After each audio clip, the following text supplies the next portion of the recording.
La paix de Jésus soit avec vous.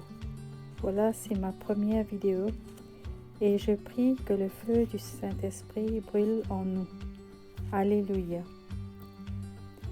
Ce que j'aimerais bien partager avec vous, c'est la discipline dans la prière. Regardons Luc 22, 39.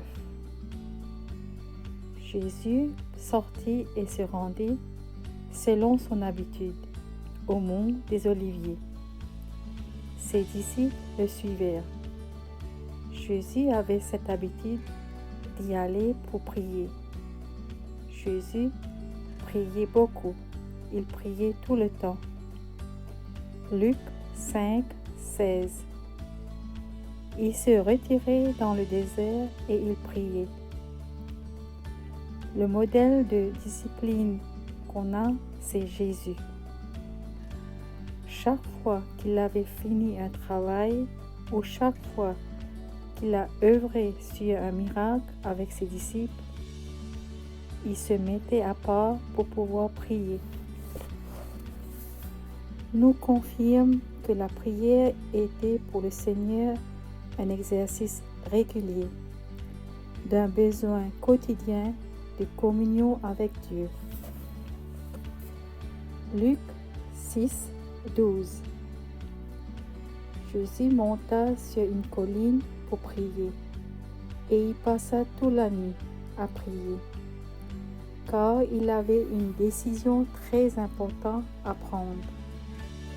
Il devait choisir ses disciples, ses apôtres. Si nous voulons que des choses changent ou des transformations dans notre vie, il faut avoir une habitude de prier et que notre vie soit une vie de prière. Regardons dans la Genèse 32. Jacob avait très peur de son frère Ésaü. Après avoir entendu que son frère vient à sa recherche avec 400 hommes, le verset 11 nous dit que Jacob pria. Chapitre 33, 4. Regardons le miracle de la prière. Ésaü courut à sa rencontre et jeta à son cou et l'embrassa. Ils se mirent tous deux à pleurer. Mon Dieu, oui, la prière fait des miracles.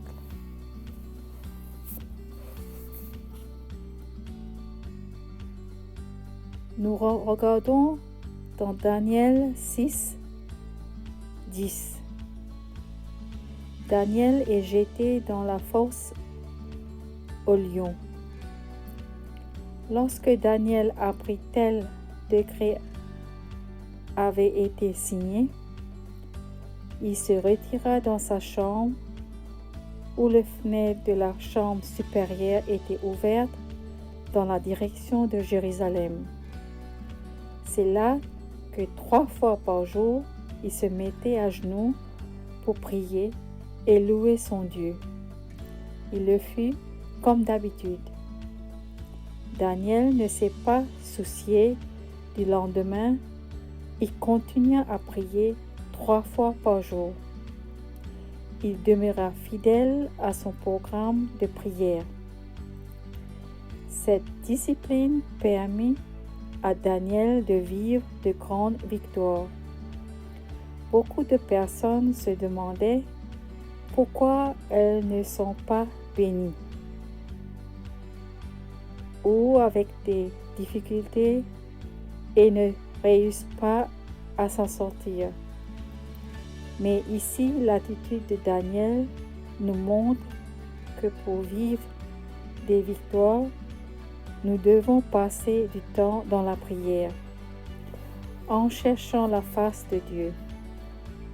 C'est en priant que Dieu nous révèle sa volonté, qu'il nous donne la force d'avancer. La prière est le poumon du chrétien. Daniel a pu accomplir sa destinée parce qu'il était discipliné. Il a respecté ses engagements devant Dieu.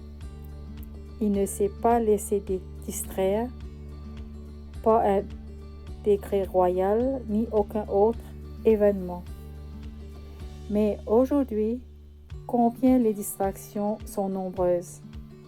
Le monde offre tellement de divertissements qu'il devient de plus en plus difficile d'être discipliné et de tenir nos engagements envers Dieu.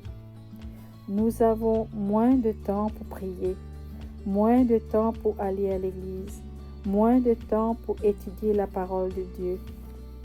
Et finalement, nous perdons notre relation avec Dieu, sachant qu'à ce moment précis, il devient nécessaire, urgent, de nous mettre à genoux, de prier pour notre pays, prier pour nous-mêmes, prier pour l'évangélisation, prier pour notre famille et prier pour la santé de notre monde actuel. Si nous voulons accomplir la volonté de Dieu, suivons Jésus car il dit « Je suis le chemin, la vérité et la vie ». Priez sans cesse. Gloire à Dieu et que Dieu vous bénisse.